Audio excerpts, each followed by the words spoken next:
Hi, today I'm going to show you how to change the oil in my 2013 Ford Focus, the salvage Focus that I drive to work every day. And it's not too difficult, and you'll save a bunch of money. I got full synthetic oil and a new filter for $26, whereas if I take it anyplace with semi-synthetic and get it done, it's like 46 bucks. So you save 20 bucks every time you change your own oil. So here's how you do it, and here I go.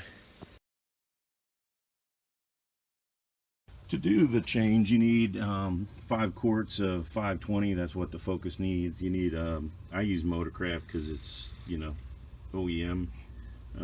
It's a FL910S. Need a drain pan. I need a oil filter tool. I need a 15 millimeter wrench to take the drain plug out, and then a T25 Torx bit to take the cover off from underneath. That I think is an aerodynamic tool. I sort of leave it off, but that's what it looks like. And you have the Torx bolts all the way around, so that when you go to do it, you have to drop that whole piece. And like I said, since it's already one of the ugliest cars I've ever owned, and it's got dents all over it, and it's got a big gaping hole where the fog light went, I just leave it off. But it's for fuel mileage. So anyways, that's what you have to take off before you even start. And then the last thing you'll need is a funnel, because what happens is once you drain the oil out, you fill it back up right here. When I start, I like to take off the fill lid, so that it's got air moving through. It'll drain better. Same thing with the dipstick, which is how you measure the oil. All right, so I like to get everything down here because I'm getting old. I don't like to get up and down. So I have my filter down here. You can see the filter, the old filter's right here. And the drain plug is right back here. And that is supposed to be a 15 millimeter. So I hope it is, and it is. So hopefully as a child, and if you're a teenager, if you want to tighten something, you turn it to the right, and if you want to loosen something, you turn it to the left. So righty tighty, lefty loosey. Oh, and the other thing, now that I'm down here and you can see it, to get enough access underneath here, I had to put the car up on ramps. It just makes it easier to get to everything. So here we go. So the first thing I do is I take the plugs out of the oil catch can here, and that way when it fills up, it drains into the actual bottle. So that's the first thing we do. So I just gotta get going here. Lefty loosey. Mother of God. Okay. Need to move that out of the way for a second so I can get some real leverage.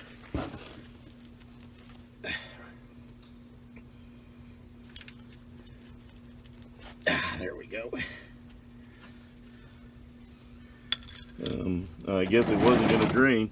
And typically once I break it loose, I like to make sure that I move the oil pan back far enough, because when it comes out of here, it's going to arc. It's not going to come straight down. So hopefully I got it back far enough.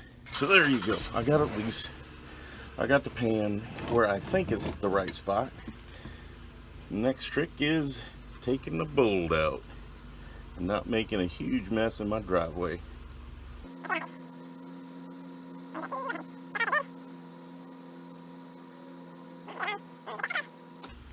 Perfect. Well, I got a little on the old driveway, but not very much. So there you go. There you have it, and it's draining into the drain pan. It's 4.5 quarts. You're supposed to have, not the drain pan. That's what the capacity of the car is. It's 4.5 quarts.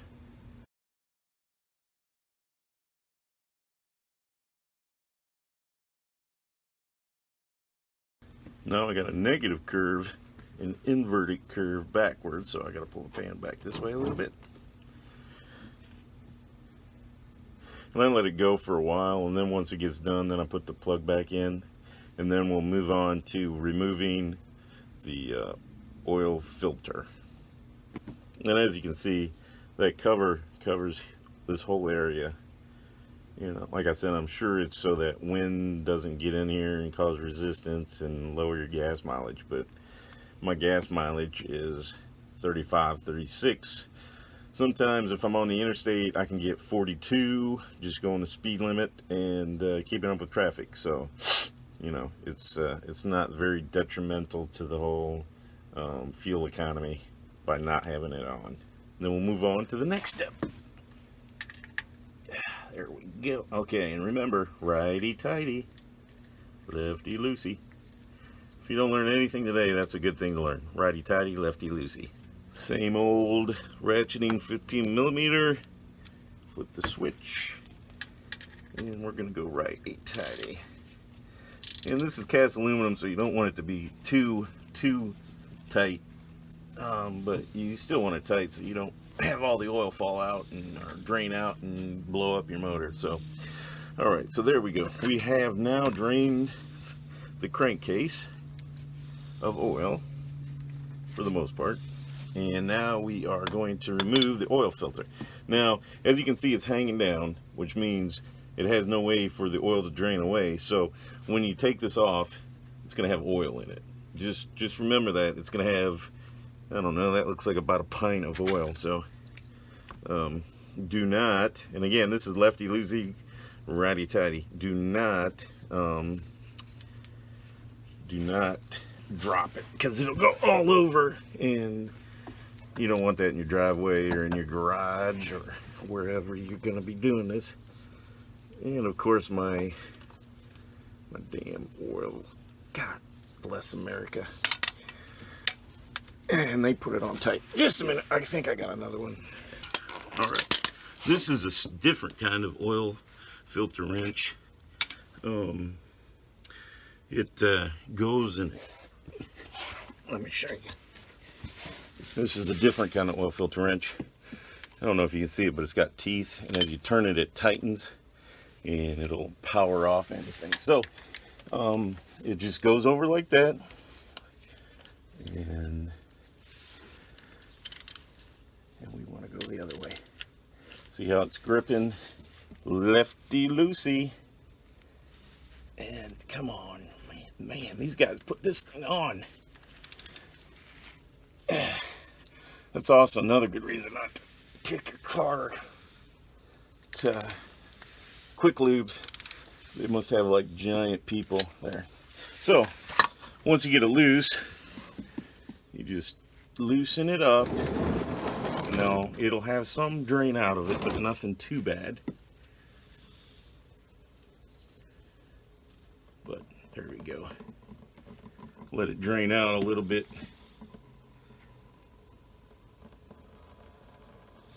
before I take it the rest of the way off. And then once that gets down to that stage of dripping, I take it off. And like I said, it's going to be slickery and it's going to be full of oil. So just be careful when it comes loose from the threaded fitting. And you see how much is in there? Whoa, Nelly, that's slickery. Alright, well that's draining. I'd like to get my filter, my new filter ready. It's actually got instructions on the inside lip of it right there. And what it says is, it's pictographs. It says remove, oil the gasket or the sealer, and put it on, and after it gets tight, turn it another 3/4 or a full turn. It doesn't say monster torque it down. It's get it snug and then turn it 3/4 or one more turn, which as you saw from the amount of force that I needed to use to get that one off, you know, not always followed, but that's what I'm gonna do. So let's get this sucker out and get it ready. Also, I don't know if you can see that up there, but there's oil that's all the way around. I like to yes, you need to have oil on the seal, but I also I like to get most of that up so I don't have anything burning off and smelling like oil when I'm driving down the road after I've freshly changed my filter and oil. So I'm gonna wipe some of that off just to make me feel better. And it's a little yucky, but you know, it is what it is. All right. My new nice Motorcraft FL 910S. I just put a little on my finger, just enough to lubricate that seal. I've seen other people pre-fill the filter and all that, because most of your damage is done on startup and blah blah blah. But I just like putting the filter on. Makes it easier. You're not trying to not spill shit all over the place. Okay, so it's snug. And how I usually do is I get me a good hand rag, and then I just pick a spot on the filter and the writing, and then I turn it. I turn it until it won't go anymore by hand, not by monkey muscle wrench. So there you go. And there we go. And we're done down here. So you've just watched me change the oil filter. The next step is to refill the crankcase, and we got to go up topside for that. All right, so you see my very old filter. I use this all the time. That's why it looks so crappy, but I always wipe it out on the inside. Again, this is a fill.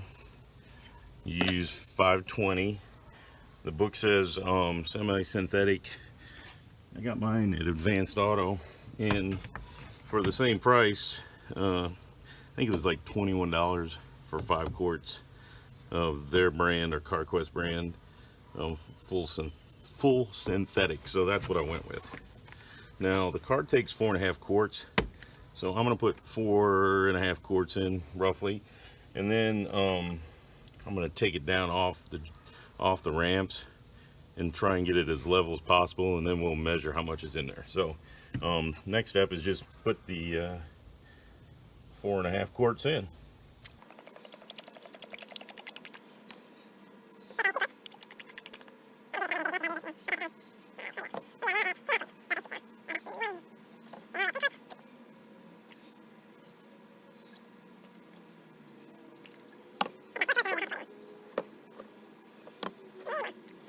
I think that's 4.5 quarts, so there you have it.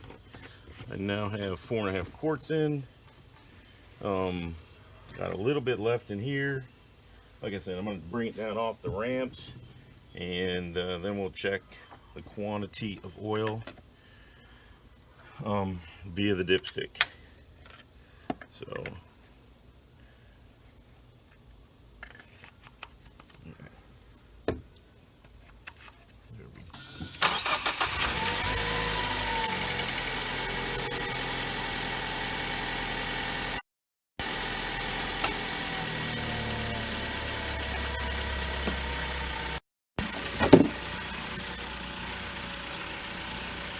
the last bit of this whole thing is now to check the quantity of oil using the dipstick. Now, what you do is you wipe it clean, and I'm gonna go and see if you can see that. I'm trying to get it to focus, but there's a little hatched area right in here. If the oil is down here, you're low, and if you're up to the line, you're good. So you want to be in between those two little holes. I don't know if you can see that, and that's how you know if you're in the right ballpark for oil quantity. So that's how you read the dipstick. You put it in, you bring it out, you wipe it down, and you see where the oil is. Now, I am just into the low part right there. So I'm gonna let it sit for another minute, and then I'll probably put a little more oil in. You don't want to overfill. If you overfill, then you have issues with your seals and gaskets and so forth. So I'll put a little more in, not a lot, and then we'll let it drain down.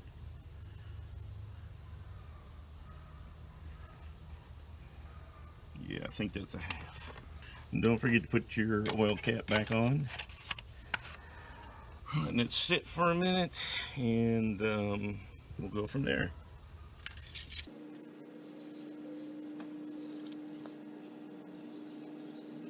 And as you can see, I don't know if you can see that or not, but I'm right there. I'm a little low, but it's probably not all drained down yet, and I don't want to overfill it. I'll check it again tomorrow, but I think we're pretty close to being good. Check it one more time. All right, well, that's how you change your oil in your Ford Focus 2.0 naturally aspirated Foci. If you have any questions, or regarding reading the dipstick, or how much oil, or what kind of oil, or whatever, just put a comment in the section below. If you enjoy these, or if you find them helpful, please subscribe. It gives me a good shot in the rear to continue making them. So I appreciate it, and have a great day.